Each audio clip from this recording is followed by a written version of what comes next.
میرے محترم بزرگوں دوستو، یہ ایام جس سے اس وقت ہم لوگ گزر رہے ہیں،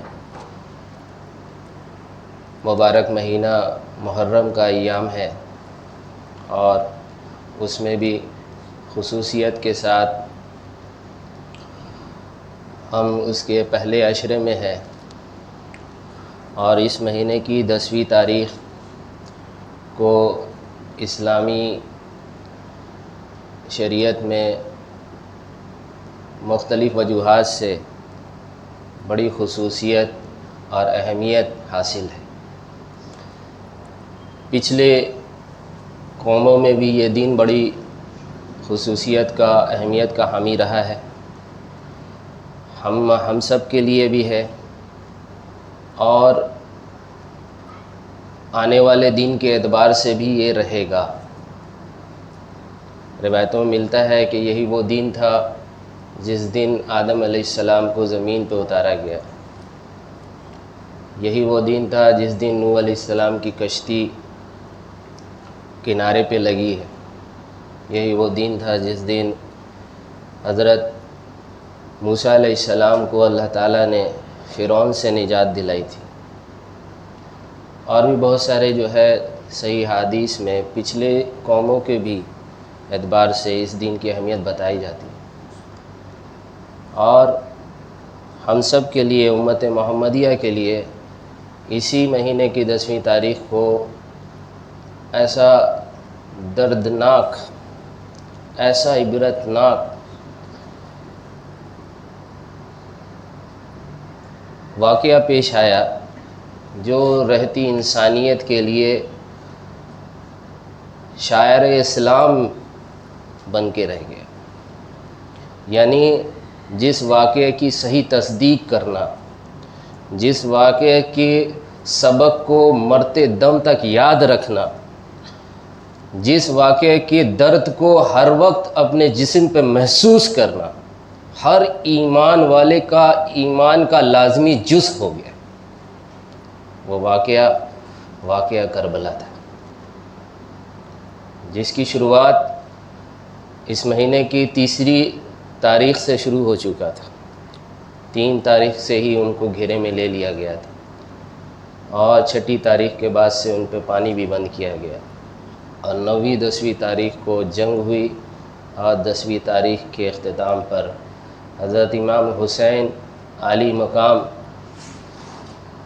کو ماں اہل و عیال پورے گھر والوں کے ساتھ جام شہادت کا اعلیٰ مقام پہ فائز کیا گیا۔ ان کے جسم اطہر سر دھڑ سے جدا کیے گئے، دھڑ پہ گھوڑے دوڑائے گئے، اور ان کے سر کو ظالم بادشاہ کے سامنے تشتری پہ پیش کیا گیا۔ ان کے سر کو نیزے پہ چڑھا کر دمشق کی جو ہے گلیوں میں اس کی ریلی نکالی گئی۔ میرے محترم بزرگوں دوستوں، یہ واقعات ایسے ہیں کہ اگر صحیح معنی میں ان واقعات کی تفصیل کو بیان کیا جائے تو پھر کسی بھی ذی شعور انسان کے لیے اپنے جذبات پہ قابو رکھ کے اس واقعہ کا مکمل کرنا ناممکن ہے۔ وہ جذبات اتنے حائل ہو جائیں گے کہ پھر اس کے پاس الفاظ نہیں بچیں گے، سننے والا بھی نہیں سن سکے گا، بولنے والا بھی بول نہیں سکتا۔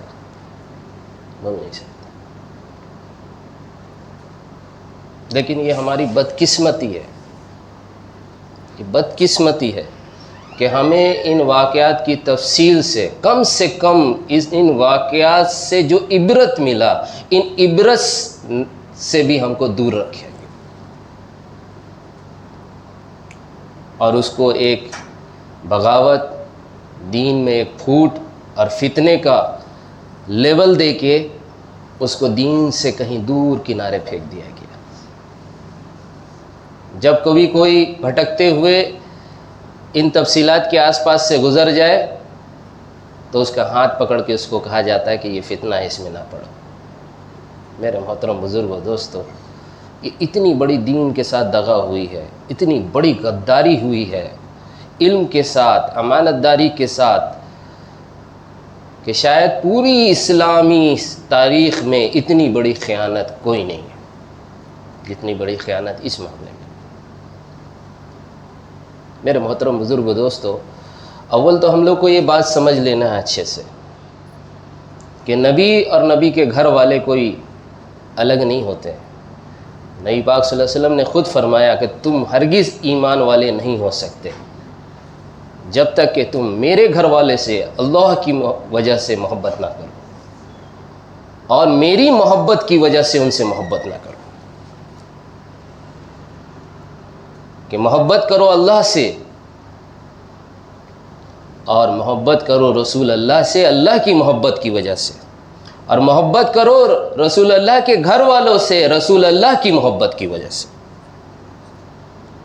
میرے محترم بزرگوں دوستو، پیارے نبی صلی اللہ علیہ وسلم فرمایا کرتے تھے کل قیامت میں سارے رشتے ناطے منقطع ہو جائیں گے، کوئی کسی کو نہیں پہچانے گا، باپ بیٹے کو نہیں، بیٹا باپ کو نہیں، شوہر بیوی کو نہیں، بیوی شوہر کو نہیں، کوئی کسی کو نہیں پہچانے گا، سارے رشتے منقطع ہو جائیں گے سوائے میرے رشتے کے۔ میرے گھر والے جو ہیں، جو جنت دنیا میں بھی ہے وہ آخرت میں بھی میرے گھر والے ہوں گے، وہ میدان حشر میں بھی میرے گھر والے ہوں گے۔ میرے محترم بزرگوں دوستو، نبی کے گھر والے جنہوں نے نبی پہ ایمان لایا، ان کا ساتھ دیا، وہ عام انسانوں میں سے نہیں ہے۔ ہم درود بھی پڑھتے ہیں تو ابراہیم علیہ السلام پہ بھی درود اور ان کے گھر والوں پہ بھی درود، محمد صلی اللہ علیہ وسلم پہ بھی درود اور ان کے گھر والوں پہ بھی درود۔ اسی لیے باقی صحابہ کے سامنے ہم لگائیں گے رضی اللہ تعالیٰ عنہ، اللہ ان سے راضی، یہ اللہ سے راضی، لیکن نبی کے گھر والوں کے ساتھ لگائیں گے علیہ الصلاۃ والسلام۔ درود یہی تو ہے، سلام بھیجتے ہیں۔ میرے محترم بزرگوں دوستو، ہم درود میں پڑھتے بھی ہیں، لیکن ہماری کانشیسنس میں یہ چیز نہیں ہے کہ نبی کے گھر والے بھی علیہ السلام ہیں، چھپایا گیا، کہیں ان کا مقام اجاگر نہ ہو جائے۔ اگر اجاگر ہوا تو کیا ہوگا؟ تو پھر دین میں انہوں نے جو فساد ڈالا ہے وہ ایکسپوز ہو جائے گا، اور اس کو ایکسپوز کرنا پڑے گا، ہم کو دلائل کی روشنی میں کرنا پڑے گا۔ میرے محترم بزرگوں دوستو، نبی کے گھر والوں کو اللہ تبارک تعالیٰ قرآن میں فرما رہے ہیں کہ ہم ان کو پاک کرنا چاہتے ہیں، ایسا پاک کرنا چاہتے ہیں کہ کسی قسم کی نجاست پھر ان میں باقی نہ رہے، یہ رول ماڈل بن جائے پوری انسانیت کے لیے، نبی کی بیویاں بھی اور نبی کے گھر والے بھی، سب کے لیے کہا۔ اور دین اسلام کا اشعار کی تعظیم کرنا،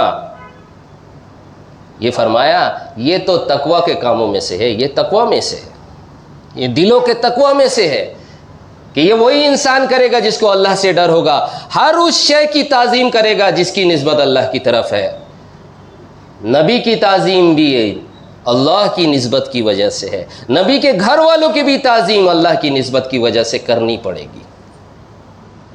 اسی لیے امام نووی رحمۃ اللہ علیہ جید جو ہے محدثین میں سے، امام میں سے، فرمایا کرتے تھے اہل بیت کی تعظیم اللہ کے شعائر میں سے ہے، اسلام کے شعائر میں سے ہے، جو اہل بیت کی تعظیم نہیں کرتا وہ اللہ کے شاعر اور اسلامی اشعار کا انکار کرتا ہے۔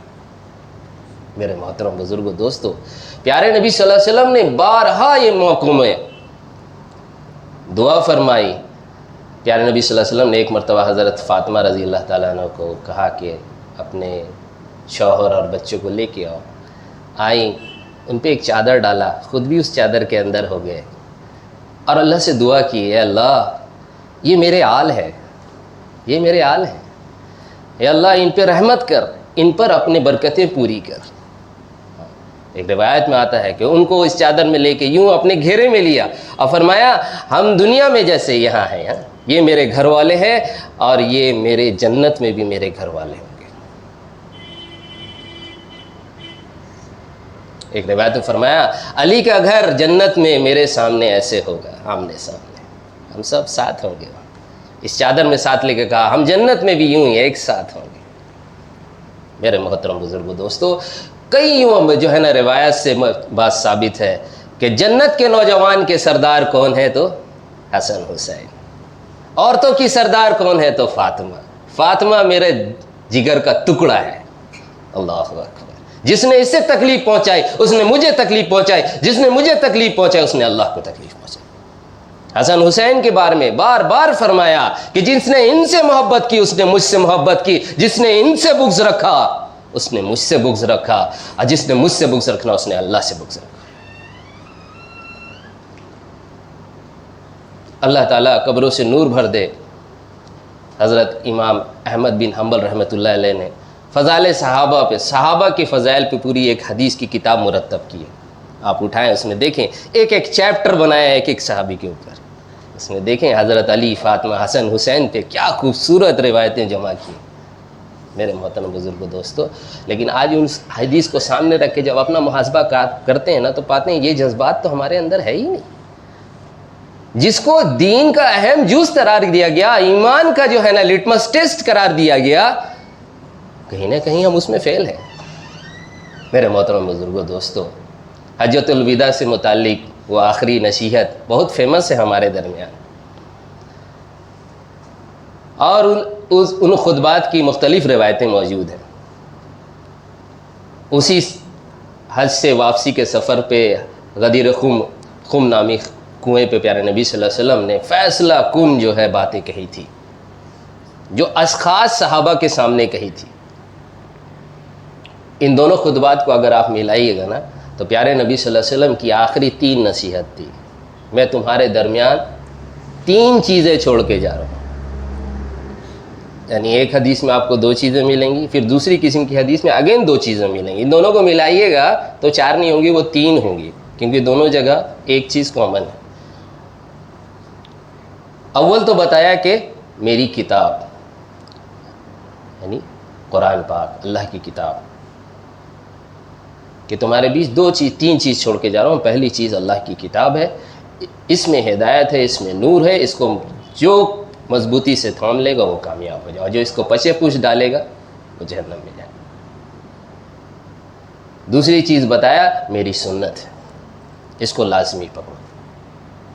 اور تیسری چیز بتایا میرے اہل بیت ہیں، ان کے حقوق کے بارے میں اللہ سے ڈرو، ان کے حقوق کے بارے میں اللہ سے ڈرو، ان کے حقوق کے بارے میں اللہ سے ڈرو. درجنوں صحیح حدیث موجود ہے. اسی حدیث کے آخر میں پیارے نبی صلی اللہ علیہ وسلم نے پھر حضرت علی رضی اللہ تعالیٰ عنہ کا ہاتھ اٹھایا ہے اور کہا من کنت مولا فہذا علی مولا.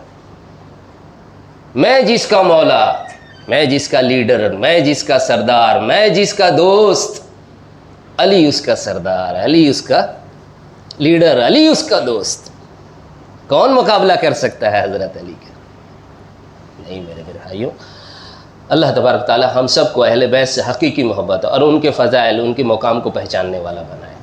اگر نہیں کیا تو ایمان مکمل نہیں ہے، یاد رکھیے، ایمان کا جز ہے.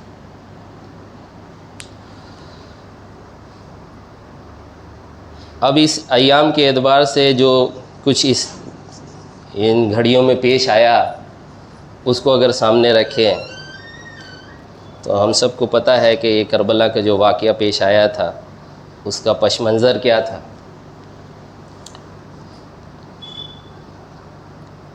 یہ کوئی کوئنسیڈنس نہیں تھا کہ اچانک سے ہو گیا، بلکہ دونوں طرف، چاہے حضرت امام حسین عالی مقام کا گروہ ہو، چاہے وہ ظالم یزید کا گروہ ہو، دونوں طرف گروہوں جان رہے تھے کہ ہم کیا کر رہے ہیں. ایسا نہیں کہ کسی دوسرے نے بھڑکا دیا ایک دوسرے کے خلاف.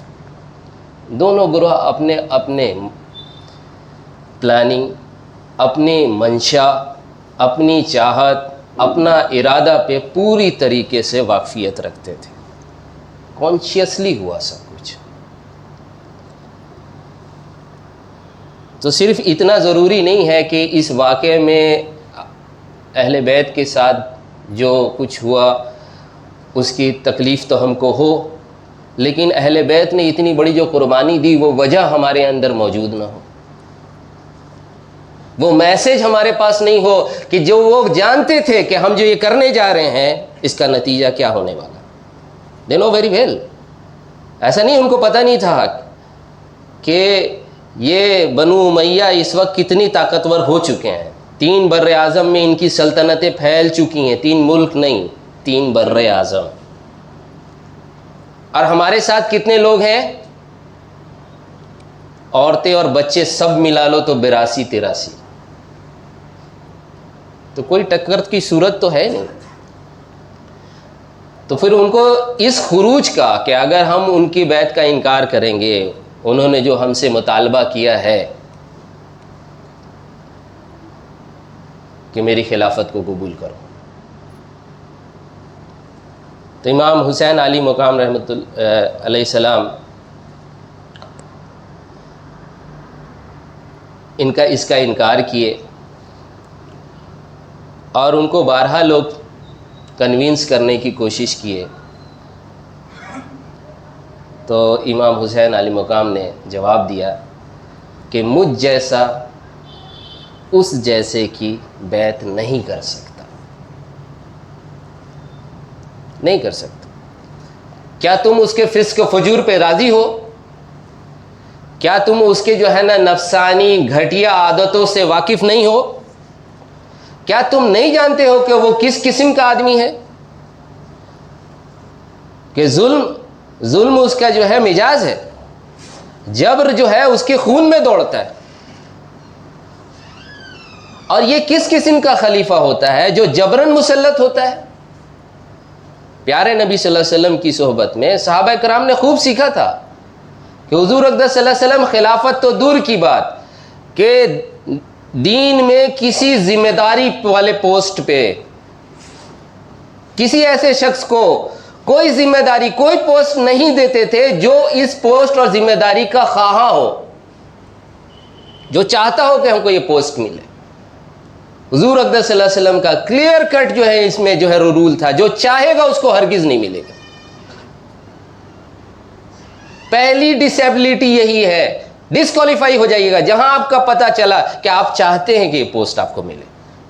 تو کیا کچھ کہ آپ کے پاس جو ہے نا کوالیفیکیشنز ہو، سب ڈسکوالیفائی ہو جائے گا. کیوں؟ یہ چاہت رکھنا اس بات کی علامت ہے کہ اس ذمہ داری کا بوجھ کا احساس نہیں ہے، اس ذمہ داری میں جو ملے گی طاقت، اس کا غلط استعمال کرنے کی چاہت ہے. کیونکہ حضور صلی اللہ علیہ وسلم نے فرمایا کہ امارت تو اللہ کی طرف سے ملا ہوا اتنی بڑی ذمہ داری ہے کہ ہر امیر اپنے آپ کو چھرے کے نیچے محسوس کرتا ہے. فرمایا کہ کبھی امارت نہ چاہو تم،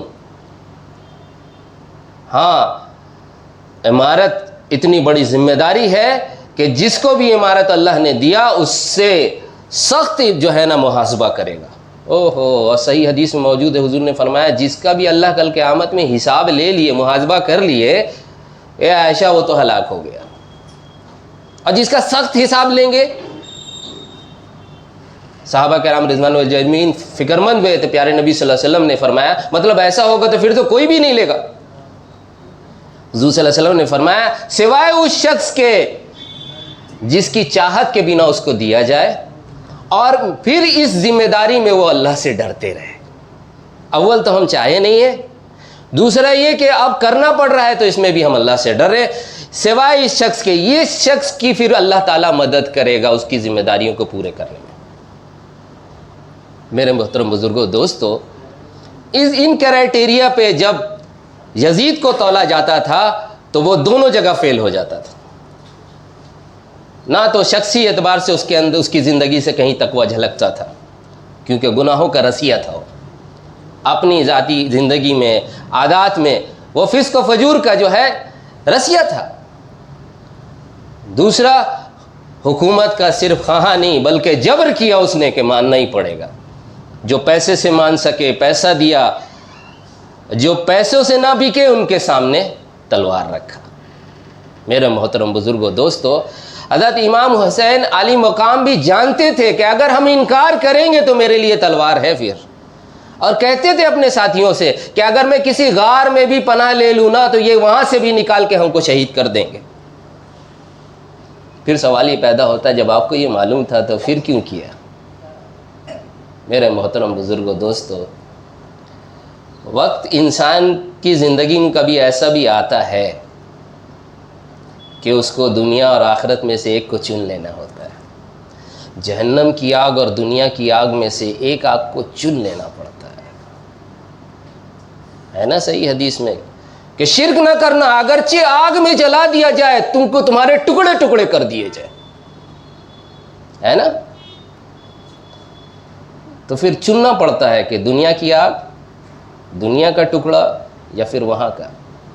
فیصلہ کیا نہیں، دنیا کی آگ اور تلوار میں وہ طاقت نہیں، وہ چبھن نہیں ہے، وہ جلن نہیں ہے جو آخرت میں ہوگی. اگر میں نے اس کی بیعت قبول کر لی تو دین بدل جائے گا، اصول بدل جائیں گے. بعد میں آنے والے کہیں گے کہ آل رسول بھی تو ظالموں کی حکمرانی پہ راضی تھے. پھر کون یاد رکھے گا، کون یاد رکھے گا کہ حضور نے فرمایا تھا کہ نافرمانی میں کسی کی اطاعت نہیں. کون یاد رکھتا ہے کہ عمل بالمعروف نہی عن المنکر تمہاری ذمہ داری ہے. غلط ہوتے ہوئے دیکھو تو ہاتھ سے روکو، اس کے خلاف بولو اور اس سے نفرت کرو. ہم بیعت کر لیے تو پھر کیا؟ یہ حدیث کس کو یاد رہے گی؟ کیا مطلب رہ جائے گا کہ نیکی اور جو ہے بھلائی کے کام اور پرہیزگاری کے کام میں مدد کرو اور گناہ اور ظلم میں کسی کا تعاون نہ کرو؟ کہاں یاد رہے گا اللہ کا فرمان؟ پھر لوگوں کو سب بھول جائیں گے، سب اس کو دلیل بنا لیں گے کہ آل رسول نے بیعت کیا تھا، میں نہیں کر سکتا. اس کا بدلہ، اس کا خامیازہ اگر خون ہے تو دیں گے. میرے محترم بزرگوں، دوستو، انہوں نے اپنے اس ارادے کو لوگوں کے سامنے رکھا اور صاف کہا مجھ جیسا اس جیسے کی بیعت نہیں کر سکتا. ہم زمانے کے لیے رول ماڈل ہیں، ہم نبی کے گھر والے ہیں، ہم نہیں کر سکتے. ہم کہیں تو اسلام بدل جائے گا. میرے محترم بزرگوں، دوستو، انہوں نے دی یہ قربانی. ہاں، عقل والے یہی سمجھاتے رہے ان کو. جلیل القدر صحابہ بھی اس زمانے میں موجود تھے، اسلاف بھی موجود تھے، لیکن ایک طرح سے بدنصیبی تھی ان کی کہ انہوں نے اس موقع پر امام حسین علیہ مقام کا ساتھ نہیں دیا، بلکہ ان کی خیرخواہی کی کوشش کی. وقت آتا ہے انسان کو نا فیصلہ کرنا پڑتا ہے کہ اس کی دنیا کی خیرخواہی کی جائے یا اس کی آخرت کی.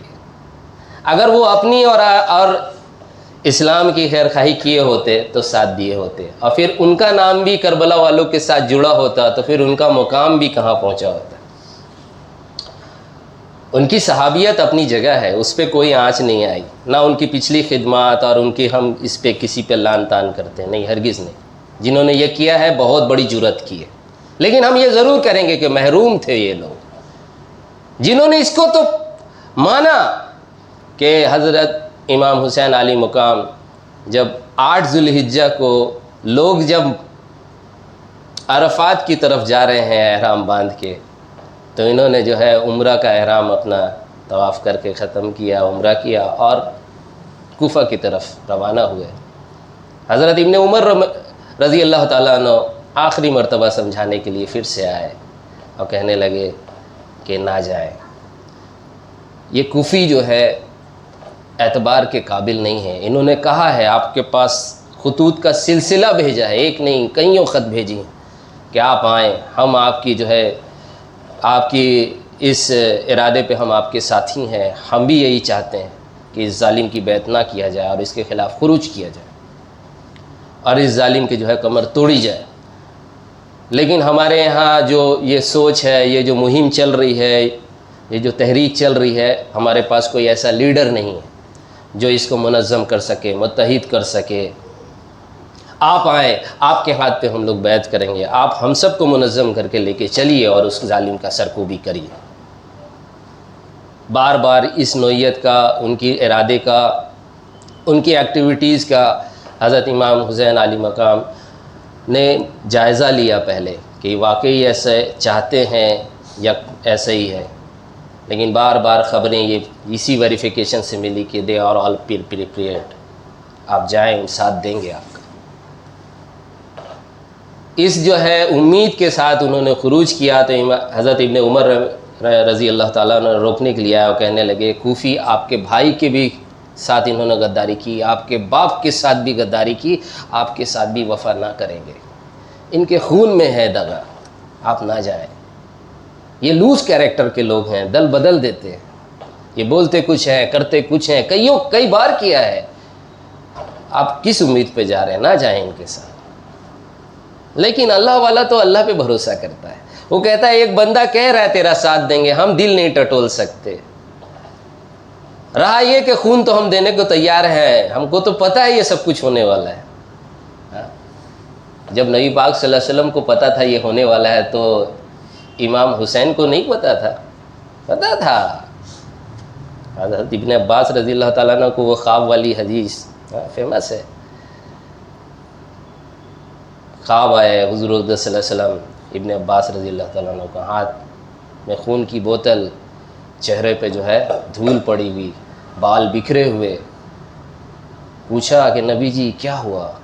کہا کہ آل رسول کا خون دیکھ کے آ رہا۔ انہوں نے وہ وقت دین تاریخ لکھ لیا، بعد میں معلوم کرایا تو یہ وہی دن تھا جس دن کربلا ہوا۔ اللہ والوں کو اللہ نے براہ راست بھی دکھایا، آن لائن دکھایا۔ حضور اقدس صلی اللہ علیہ وسلم حضرت ام سلمہ رضی اللہ تعالیٰ کے گھر پہ ہے، حضرت حسین علی مقام بچے ہیں، دوڑتے ہوئے آ رہے ہیں۔ اب تو آنکھوں کی ٹھنڈک تھے پیارے نبی صلی اللہ علیہ وسلم کے لیے، جمعہ کا خطبہ میں بھی کھڑے ہوتے تھے، حسن حسین سامنے مسجد کے دروازے پہ آ گئے، خطبہ چھوڑ کے چلے جاتے تھے ان کے لیے۔ بار بار کہتے تھے میرے ماں باپ اس پہ قربان، اس کی۔ نبی پاک صلی اللہ علیہ وسلم ان کے لیے سواری بنے، کبھی کندھوں پہ سوار کرتے، کبھی جو ہے اپنی پیٹھ پہ سوار کرتے۔ میرے محترم بزرگ دوستو، امام حسین علیہ السلام دوڑتے ہوئے جیسے اندر آئے، پیارے نبی صلی اللہ علیہ وسلم ان کو گلے سے لگایا، چہرے کا بوسہ لیا۔ اتنے ہی میں جبرائیل علیہ الرحمہ نے آ کے خبر دیا کہ آپ کا جگر کا یہ ٹکڑا، آپ کی آنکھوں کا ٹھنڈک، ایک دن آنے والا ہے آپ کی امتی ہی اس کا سر نیزے پہ چڑھائیں گے۔ ہائے ہائے ہائے۔ روایتوں میں لکھا ہے اس واقعہ کے ہونے میں اور واقعہ کربلا کے ہونے میں 53 برس کا گیپ ہے۔ یہ جب حضور صلی اللہ علیہ وسلم کو یہ بات معلوم ہوئی ہے اور ایکچوئل میں یہ جو ہوا ہے اس میں 53 سال لگے، 53 سال بعد یہ واقعہ ہوا ہے۔ اور حضور صلی اللہ علیہ وسلم امام حسین علیہ مقام کو گلے سے لگا کے پھر ایسے روئے ہیں جس کو کہا جاتا ہے کہ بلک کے رونا، پورا جسم اطہر کے ساتھ رونا، پوری باڈی کے موومنٹ کے ساتھ۔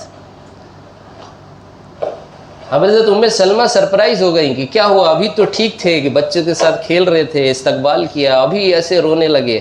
کہے کہ جبرائیل نے خبر دیا ہے۔ ہاں، نبی پاک صلی اللہ علیہ وسلم کو خبر ملی ہے کہ ہونے والا ہے، 53 سال بعد ہوا وہ، اور اس کا غم حضور صلی اللہ علیہ وسلم انسٹنٹلی اسی وقت منا رہے ہیں۔ ہمارے سامنے تو ہو گیا، ہم کیوں نہ منائیں اس کا غم؟ ہاں، اسی کو غم نہیں ہوگا جس کو نسبت نہیں ہوگی۔ میرے محترم بزرگو دوستو، اہل بیت اور خصوصاً حسین علیہ السلام علی مقام کا ساتھ جو کچھ ہوا، اس کا غم رکھنا یہ کسی مخصوص طبقے کا کام نہیں ہے، کسی ایک فرقے کا کام نہیں ہے، یہ کوئی فتنہ نہیں ہے، یہ دین ہے، یہ ہر مسلمان کی ذمہ داری ہے اس کا غم۔ ہاں، غم اور غصے کا اظہار اس کا بھی دین طریقہ آپ کو سکھاتا ہے، آزاد نہیں چھوڑا ہے، جیسے چاہو کر لو، اس کے صحیح طریقے اختیار کریں۔ اور اس غم اور غصے کا سب سے بڑا ازالہ یہ ہوتا ہے کہ انسان جن وجہوں سے یہ ہوا اس وجہ کو اپنے دل سے لگائے گا، جن مقاصد کے لیے انہوں نے اپنی جانیں دی ہیں ان مقصد کو کبھی ہاتھ سے نہیں چھوٹنے دیں گے۔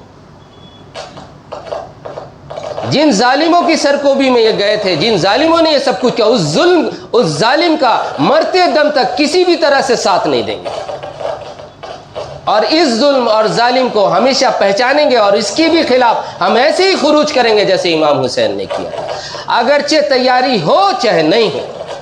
امام حسین بھی جانتے تھے میری تیاری نہیں ہے، یہ 80-82 لوگ کیا کر لیں گے جا کے، اس میں عورتیں اور بچے بھی ہیں، وہ 3 بر اعظم میں جو جمی ہوئی سلطنت کا مقابلہ کر سکتے ہیں، وہ جانتے ہیں۔ اسے دیکھ اوپر بھی چیک کر لو۔ میرے محترم بزرگ دوستو، تو کربلا کے واقعے کو اگر عقل سے سمجھنا چاہیے گا نا تو کربلا کبھی عقل میں آنے والی چیز نہیں ہے. کربلا عقل کا میدان نہیں ہے، کربلا عشق کا میدان ہے.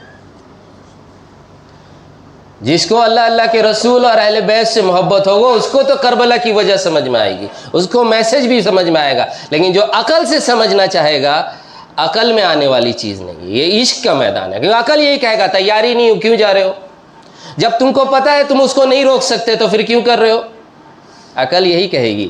لیکن عشق کہے گا کہ اگر ہم نہیں کچھ کیے تو اپنے رب کو کیا منہ دکھائیں گے، کس منہ سے اپنی نماز لے کے جائیں جبکہ پتہ ہے کہ وہ بیٹھا ہے جو پورا دین بدل دے گا. کیوں حضور کہتے تھے کہ چاہنے والوں کو کوئی عہدہ نہیں دیں گے، یہ نہیں جو چاہت نہیں بلکہ جبر کر رہا ہے، یہ جبر کیوں کر رہا ہے، یہ سارا دین بدل کے رکھ دے گا. ہم کیا خاموش بیٹھے رہے، تہجد پڑھتے رہے، رونا دھونا کرتے رہے، اللہ سے جو ہے اس کے لیے بد دعا کرتے رہے، اس پہ اکتفا کر لے. میرے محترم بزرگوں دوستو، صحابہ کرام رضوان اللہ اجمعین حضور صلی اللہ علیہ وسلم سے یہ سیکھے تھے، اور خاص کر اہل بیت تو نبی کے گھر والے ہیں، انہوں نے سب سے زیادہ سیکھا تھا یہ دمی دینا جان دیں گے دین نہیں دیں گے. میرے محترم بزرگوں دوستو، عقل سے نہیں آتی یہ ساری باتیں. تو یہ درس جب اس زمانے کے اعتبار سے آپ لینا یہاں سے کہ جب کوئی ظالم آپ کے اوپر مسلط ہو جائے جو دین کو بگاڑے، دین میں تحریف کرے، تو لوگ کہیں گے چونکہ اس کی طاقت بہت ہے، اختیارات بہت ہے، ہم تھوڑے ہیں، سمجھوتا کر لو معاشی نظام میں، سمجھوتا کر لو سیاسی نظام میں، سمجھوتا کر لو عبادات میں. نماز جب دے اجازت تو پڑھ لو، جب نہیں دیتا تو کیا کریں، اجازت نہیں ہے نہ پڑھو. جب اجازت دے تو حج کر لینا، جب اجازت نہ دے تو کیا کریں جی، کورونا کا جو مسئلہ پھیل گیا ہے نہ کرو، اجازت نہیں ہے. سمجھوتا. پہلے فریب دیا کہ نہیں تمہاری ذاتی زندگی میں تو تم کو آزادی ہے، تم نماز جیسے چاہو پڑھو، تم عبادت جیسے چاہو کرو، اپنی مسجدوں میں اپنی مجلسیں لگاؤ، اپنے گھر والوں کے اپنے سیاسی اپنے جو ہے نا خاندانی نظام خود بناؤ، اپنا نکاح، اپنا طلاق، اپنی میراث خود تقسیم کرو اپنے حساب سے، ہم نہیں کچھ بولتے. پیارے ظالموں نے یہ دھوکہ دیا. لیکن یاد رکھیے گا وہ یہاں تک بھی رکے گا نہیں، وہ آئے گا، وہ نکاح کے خلاف بھی قانون بنائے گا، وہ طلاق کے خلاف بھی قانون بنائے گا، وہ میراث کے خلاف بھی قانون بنائے گا، وہ نماز با جماعت کے خلاف بھی قانون بنائے گا، وہ اذان کے خلاف بھی قانون بنائے گا، وہ مسجد و مجالس کے خلاف بھی قانون. دین میں سے کوئی چیز نہیں چھوڑے گا وہ. آپ اس پھانس کو پہچانیے جو پھانس اس کو لگی ہے. میرے محترم بزرگوں دوستو، اسی وجہ سے کربلا نہیں سمجھ میں آئے گا اگر طاغوت نہیں سمجھ میں آیا. کربلا اور طاغوت کا بہت کلوز ریلیشن ہے، اور اللہ کا شکر ہے کہ ابھی چند دنوں سے یہ طاغوت کا topic because of an reason بہت وائرل ہے، لگ بھگ شاید سب کے موبائل پہ ابھی آ رہا ہوگا. طاغوت جس کو سمجھ میں آئے گا یکفر بالطاغوت یؤمن باللہ فقد استمسک بالعروۃ الوثقی، کہ لا الہ الا اللہ کے اقرار کا لازمی جز ہے کہ جو طاغوت کا انکار کر کے اللہ پہ ایمان لائے گا. اللہ پہ ایمان کا پری ریکویزٹ ہے، پہلے ہی طاغوت کا انکار کرو تو اللہ پہ ایمان لاؤ. اب تم نے وہ مضبوط کڑا تھام لیا ہے، اب تم نے وہ کلمہ شہادت کی پناہ پا لی ہے، اب تم آ گئے ہو اللہ کی رحمت کے سائے میں کہ کامیابی تک پہنچ جاؤ گے. تھام لیا اب تم نے کہ اب تم کامیاب ہو جاؤ. میرے محترم بزرگوں دوستو، اللہ پہ بھی ایمان اور طاغوت سے بھی دوستی،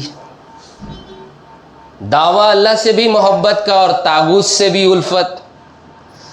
دعویٰ جو ہے اللہ کے ڈر کا، اللہ کی اطاعت کا، اور طاغوت کی جو ہے قانون کے سامنے برسر خم تسلیم.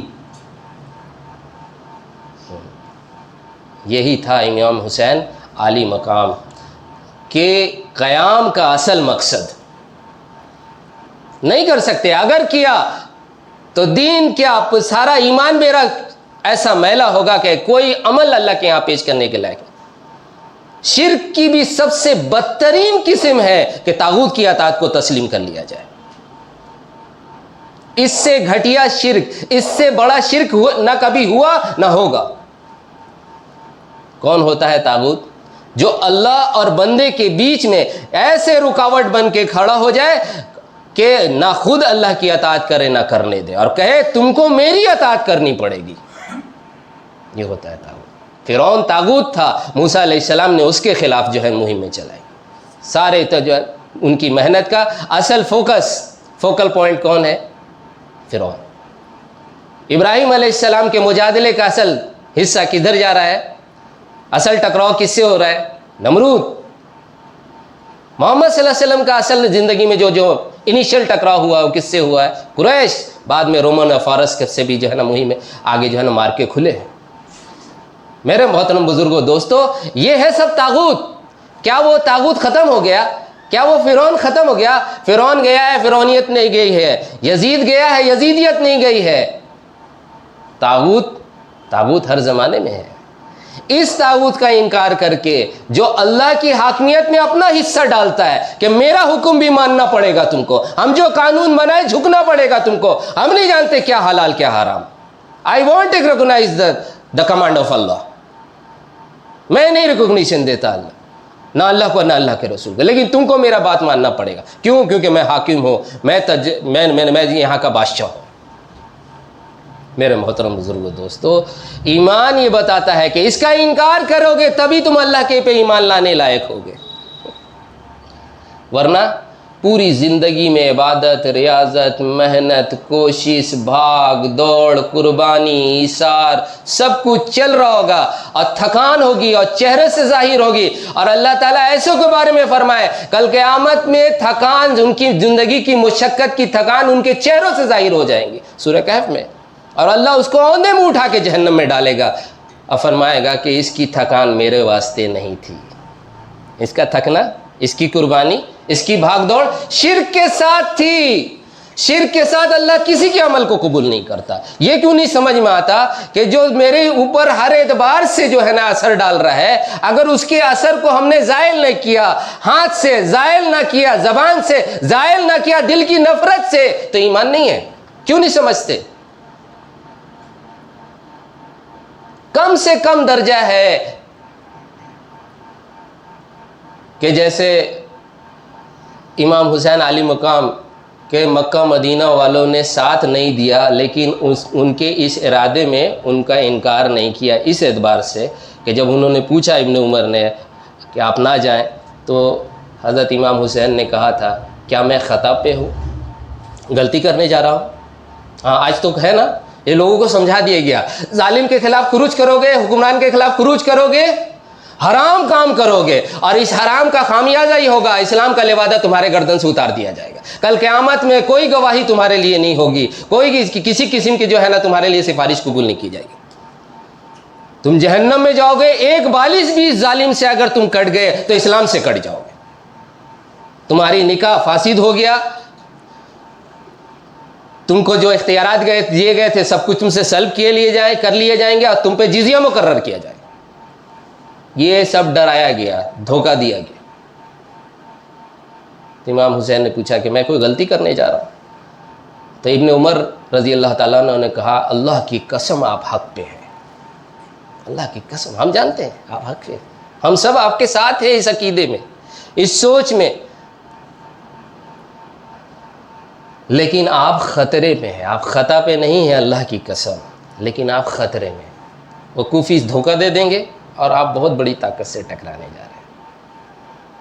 میرے محترم بزرگوں دوستو، انسان کو پھر فیصلہ کرنا پڑتا ہے دو میں سے کون سا خطرہ لینا ہے. اللہ کے سامنے کھڑے ہونے سے بھی بڑا بھی کوئی خطرہ ہے میرے محترم بزرگوں دوستو.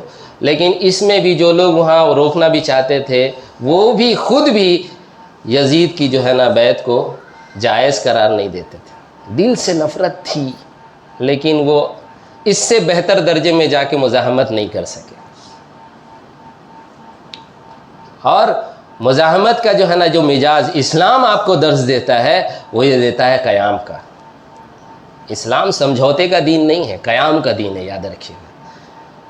اسلام سکھاتا ہے استقامت، جماؤ، ٹھہراؤ، کھڑے ہو جانا، جم جانا، لڑنا، قربانی دینا، وفاداری نبھانا، اور اللہ کی محبت میں خون، درد اور بدنامی سب سہ جانے کا نام. یہ اسلام کا درس ہے. اسلام نہیں بتاتا سمجھوتے والا دین، سمجھوتا کر لو، کمپرومائز کر لو، جھک جاؤ، مان جاؤ، اپنی نفس کی جو ہے نا چاہتوں کے پیچھے چلو، اپنا سروائیول سسٹیننس دیکھو، بے غیرت ہو جاؤ. آج دیکھ لے کیا ہوا. اب سمجھیے اس ٹاپک کی اہمیت کتنی ہے کہ آج 57 ممالک میں سے کوئی ایک کنٹری جو مزاحمت کے کسی نہ کسی شکل میں ہے الحمدللہ وہ ایران ہے. کیوں ہے؟ اس کی سب سے بڑی وجہ کہ وہ اہل بیت کے وفادار ہیں. سوچئے ہم سے کیا چیز، صرف ایک چیز چھینی گئی، لیکن وہ چیز جو تھی نا وہ اسلام کی روح تھی. آج 56 ممالک ہمارے ہیں سنی، لیکن کسی کام کے نہیں. غزہ میں ایک وقت کا کھانا نہیں بھیجا سکتے آپ. Total facts. کیوں ہوا؟ کیونکہ آپ نے وہ گھٹیا عقیدہ گھڑ لیا جس عقیدے کے سائے میں پورا اسلام ڈائلیوٹ ہو گیا، انویلڈ ہو گیا، امپریکٹیکل ہو گیا، نان پروڈکٹیو ہو گیا. کوئی مطلب نہیں رہ گیا اب اسلام میں کسی خیر کا. کیوں؟ سارا خیر اب اس کے تابع ہے، اس کے رحم و کرم پہ ہے کہ حکمران صحیح مل گیا تو ٹھیک، خراب ملا تو اب وہ جو چاہے گا کرے گا، ہم تو کچھ کر نہیں سکتے. میرے محترم بزرگوں و دوستو، اول تو جھوٹی حدیثیں لکھی گئیں، گڑھی گئیں، پھیلائی گئیں، اور جو صحیح حدیث میں بھی خلیفہ وقت اور عادل حکمران کے لیے حضور صلی اللہ علیہ وسلم کی جو پیشن گوئیاں تھی، جو رہبری تھی، اس کو بھی مس انٹرپریٹ کیا گیا. یہ تھا عادل حکمران کے لیے، یہ تھا خلیفہ وقت کے لیے، اس کو ظالم سلطان کے لیے گھڑ دیا گیا. یہ فضائل بتائے گئے تھے کہ اگر وہ خلیفہ جو اللہ کے رسول کے قانون کے مطابق تم کو چلائے، اس کے بعض امور تم کو ناگوار ہو کہ یہ فیصلہ ایسا کیوں کیا، ویسا کیوں کیا، اس میں فائدہ یہ ہو گیا، اور یہ کرتے تو اس میں اور زیادہ فائدہ ہو جاتا، یا اس میں نقصان ہو گیا، ہماری رعایت کیوں نہیں کیا اور ان کو ایسا کیوں نہیں دیا. آبجیکشن ہوتا ہے نا، سوسائٹی میں یہ ہوتا ہے، آپ کو آبجیکشن کچھ نہ کچھ رہے گا. حضور صلی اللہ علیہ وسلم نے ان کے بارے میں فرمایا تھا کہ اگر تمہارا جو خلیفہ ہو اس کی بعض باتیں تم کو ناگوار ہوں، بعض جگہ تم کو لگے کہ یہ مسٹیک کیا، سنت کے خلاف کیا، تم کو لگے کہ تمہارا حق مارا ہے، اس میں تمہارے پیٹھ پہ ضرب بھی لگایا، تو اتنی جلدی ریئیکٹ نہیں کرنا، اس کو تھوڑا ٹائم دو. لیکن یہ کس خلیفہ کے لیے بات ہو رہی ہے؟ جس کو خود تم نے اپنے چوائس سے صحیح کرائیٹیریا کے بیسس پہ چنا ہو. یعنی سلیکشن میں وہ خود اپنا کینڈیڈیٹ نہیں، فارم نہیں بھرا ہو، ہم بھی کینڈیڈیٹ ہیں، آپ نے خود اس کو چنا. اور کس بیسس پہ چنا؟ اس کی دینداری کی بیسس، اس کے تقوی پرہیزگاری کی بیسس پہ آپ نے چنا کہ نہیں اس کو طاقت ملے گی، یہ صحیح کام کرے گا. اب اس کے بعد بعض معاملات ایسے ہو رہے ہیں جو آپ کو ایبسرڈ لگ رہے ہیں، تو کہا گیا کہ اس کی بات تم مانتے نہ، ناگوار بھی ہو، تم کو پسند بھی نہ آئے، تم اس کو پسند نہ کرو، وہ بھی تم کو پسند نہ کرے، لیکن اگر قرآن اور سنت کے مطابق وہ فیصلے کر رہا ہے، نظام صحیح چلا رہا ہے، اجتماعی ذمہ داری ایز اے خلیفہ صحیح ادا کر رہا ہے، تو اس کی بات سنتے اور مانتے رہنا. باقی جو تمہارا اس کے ساتھ کچھ اگر ہے انبن، اس کا فیصلہ کل قیامت پہ آ کے لے لینا، حوض کوثر پہ انصاف کروا دیں گے تمہارا.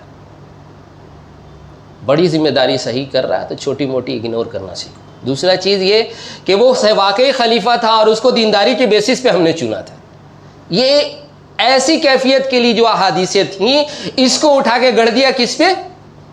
جاہل عوام کو جاہل کیا، سنت سے کتاب سے دور کیا، اور ان حدیثوں کو بتا دیا یہ ہر اس حکمران کے لیے جو مسلط ہو جائے، جس کے چھاؤں میں امن و امان قائم ہو جائے. اور آج تو اس حد تک بھی پہنچ گئے چاہے وہ حکمران کافر ہی کیوں نہ ہو. جی اب ہوتے ہوتے ہوتے ہوتے یہاں تک پہنچ گیا. اسی کا نتیجہ ہے کہ آج ایک طبقہ مانتا ہے کہ حماس والوں نے غلطی کیا، اپنے اولو الامر کے خلاف خروج کیا، فتنہ برپا کیا، حرام کام کیا، خارجی ہیں وہ، اب جو کیے ہیں بھگتے۔ بھائی ایسے ہی نہیں 56 کنٹری بیٹھا ہوا ہے، یہ سڑاہین ہے ہمارے عقیدے میں جو ہم سب کو اتنا نکارا کر دیا، اتنا نکارا کر دیا کہ کوئی ویٹیج نہیں رہ گیا۔ اس لیے اس فاسد عقیدوں کو اپنے دل سے نکالیں۔ میرے محترم بزرگوں دوستو، اللہ کا صاف جو ہے نظام، نہ اللہ ظالم کو پسند کرتا ہے، نہ اللہ ظالم کے مددگار کو پسند کرتا ہے۔ نیک کام میں مدد ہوگی، نافرمانی میں کسی کی مدد نہیں ہوگا، ظلم میں کیسے اس کا تعاون کر دیں؟ یہ تو دین کی بنیاد ہے۔ ایک وہ موضوع حدیث ملی، وہ بھی بہت چیلنج میں ہے، چلایا گیا اس کو کہ اگر وہ خلیفہ تم کو بے وقت بھی نماز پڑھائے، مطلب جمعہ کی نماز سنیچر کو پڑھائے، ہاں مصطفیٰ کمال پاشا تو پڑھوایا ہی ہے نا، سنے ہوں گے آپ ترکی میں۔ کہاں پڑھو گے اب تم؟ جمعہ کو جاؤ گے، اتوار کو سب کو چھٹی رہتی ہے، نیشنل ہالیڈے، اسی دن جمعہ پڑھو۔ پڑھایا لوگوں نے جی، خلیفہ ہے نا، کرنا پڑے گا، دین یہاں تک پہنچے گا۔ پھر کیا اجازت ہے؟ ہرگز نہیں۔ امام حسین علی مقام اس کو بھانپ گئے تھے، آج اگر نہ بولے پھر یہ سب کچھ ہوگا۔ ان کی اس قربانی سے کم یہ ہوا ہے کہ آج ہم لوگ حق کو پہچاننا، جو چاہے اس کے پاس مثال ہے، جو آنکھ بند رکھ کے دھوکہ میں بہنا چاہے تو اس کے لیے بھی فضا ہے، جاؤ بہو، 99% بہ ہی رہے ہیں اس میں۔ لیکن جو پہچاننا چاہے، اہل بیت نے کربلا میں خون سے وہ کلمہ واپس لکھ دیا ہے کہ اس کا رنگ کبھی دھندلا نہیں ہوگا اب قیامت تک۔ جو پہچاننا چاہے گا اس کے پاس وہ مثال قائم کر دی ہے۔ لوگ بہانہ بناتے ہیں اجماع کا، کہ ائمہ کا اجماع اس پہ ہوا ہے کہ ظالم حکمران کے خلاف خروج نہیں ہوگا۔ نہیں، کیا اجماع تم کیا ہے؟ کس سے کیا ہے؟ کون دے رہا ہے تم کو فتویٰ؟ ائمہ کرام کا فتویٰ دیکھیے، چاہے امام احمد بن حنبل کا دیکھ لیجئے، امام مالک کا دیکھ لیجئے، امام جو ہے اس برِ صغیر میں جن کو سب سے زیادہ ماننے والے، فالو کرنے والے ہیں، امام ابو حنیفہ، ان کا دیکھیے مسلک۔ سب کے یہاں اتفاق ہے اس پہ کہ اگر وہ ظالم ہے، فاسق ہے، نظام میں جو ہے نا، جو ہے فسق اور فجور کا ارتکاب کر رہا ہے، ظلم کا ارتکاب کر رہا ہے، تو اس کے خلاف خروج جائز نہیں، کرنا ہی چاہیے۔ ہاں، اس خروج کے انہوں نے کچھ شرائط ضرور لگائے کہ تیاری کرو، ایسے ہی تو نہیں اٹھ کے چلے جاؤ۔ لیکن خود ان کی زندگی میں جب وہ مرحلہ آیا ہے کہ وہ ظالم بادشاہ، چاہے مروان ہو چاہے منصور ہو، کہ جب ان کا ٹکراؤ ہوا ہے، انہی ائمہ کا ٹکراؤ اس سے ہوا، اور ظالم نے ان کو پریشرائز کیا کہ میرے حق میں فتویٰ دو اور دین کے خلاف فتویٰ دو، تو کیا کیا انہوں نے سولی پہ چڑھنے کو پسند کیا، قید خانے کو پسند کیا، منہ میں جو ہے زہر کی شیشی ٹھوسی گئی، شہید کیا گیا ان کو، لیکن انہوں نے فتویٰ اس کے خلاف نہیں دیا۔ میرے محترم بزرگوں دوستو، کہاں کون سا اجماع لے کے آ رہے ہیں؟ کہیں نہیں ہے، نو ویئر۔ اسی لیے محترم بزرگوں دوستو، دین اسلام تو قیام کا سبق دیتا ہے، سمجھوتا کا سبق نہیں دیتا۔ جس سمجھوتے کے سبق کے ساتھ آج دنیا میں اسلام چل رہا ہے، یہ سمجھوتا ایکسپریس چلایا گیا ہے، پوری سنی اسلام کو اس پہ لوڈ کر دیا گیا، لوڈ ہو جاؤ اور سب سن ہو جاؤ۔ اور یہ ٹرین اسی بے غیرتی کے ساتھ اگر اس پہ چلتے رہو گے تو یہ ٹرین تو وہیں لینڈ کرنے والی ہے، جس کو بولنا مناسب نہیں سمجھتے۔ آپ سب سمجھ رہے ہیں کہ یہ سب کچھ کرے گا تو وہ ٹرین کہاں پہنچائے گی ان کو؟ یہ سمجھوتا ایکسپریس ان کو کہاں، فائنل ڈیسٹینیشن ان کا کیا ہے؟ وی آل نو ویری ویل۔ اللہ ہم سب کو سمجھتا رہا، وقت سے پہلے ٹرین اگلا اسٹیشن کا انتظار نہ کر، رکے گا تو اتریں گے، کود جائیں اس سے، لگے گی تھوڑی خراش ہوگی، ٹوٹے گا پھوٹے گا، ٹوٹنا پھوٹنا بھی چاہیے۔ اتنے بیوقوف تھے ہم، یہ سب ڈھوئے ہم اتنے سالوں سے، نکل جاؤ اس سے باہر۔ اور ظلم اور ناانصافی اور شرک اور بدعت کے خلاف جو ہے آواز بلند کرو۔ میرے محترم بزرگوں دوستو، پیارے نبی صلی اللہ علیہ وسلم کی فیصلہ کن حدیث ہے، فرمایا کہ ہر نبی کے ماننے والے ضرور ایسے ہوئے ہیں جنہوں نے ان کی سنتوں کو دانتوں سے پکڑا، لیکن اس کے بعد نااہل بھی ایسے ضرور آئے ہیں جنہوں نے ان کی سنتوں کو اس طرح سے بدلا کہ کہتے وہ ہیں جو کرتے نہیں ہیں، اور کرتے وہ ہیں جس کا حکم ہی نہیں ہے۔ ان باتوں کو دین بنا دیا جس کی دین میں حیثیت نہیں، اور جو اصل دین تھا اس کو سرے سے غائب کر دیا۔ اس کو کیا کہتے کہ ان کو مست رکھو، ان کو ذکر و فکر و صبح گاہی میں، اور پختہ تر کر دو انہیں مزاج خانقاہی میں۔ دین کا ماڈیول چینج کر کے رکھ دیا۔ میرے محترم بزرگ دوستو، تو دین اسلام قیام کا سبق دیتا ہے، دین اسلام نہیں بتاتا کہ سمجھوتا کرو۔ میرے محترم بزرگ دوستو، اللہ تبارک تعالی ہم سب کو کربلا کے اس سبق کو نہ صرف یاد رکھنے والا بنائے، بلکہ اس سبق کو پوری دنیا کے سامنے سنانے والا بنائے۔ بتائیں دنیا کو، کیا نبی کے گھر والے کوئی دیوانے تھے؟ نعوذ باللہ من ذالک۔ کیوں کیا؟ کوئی اقتدار کی چاہت تھی؟ پھر کیوں کیا؟ کوئی بھی ذی شعور نہیں کرتا۔ یہ جنت کے نوجوان کے سردار کیوں کیے؟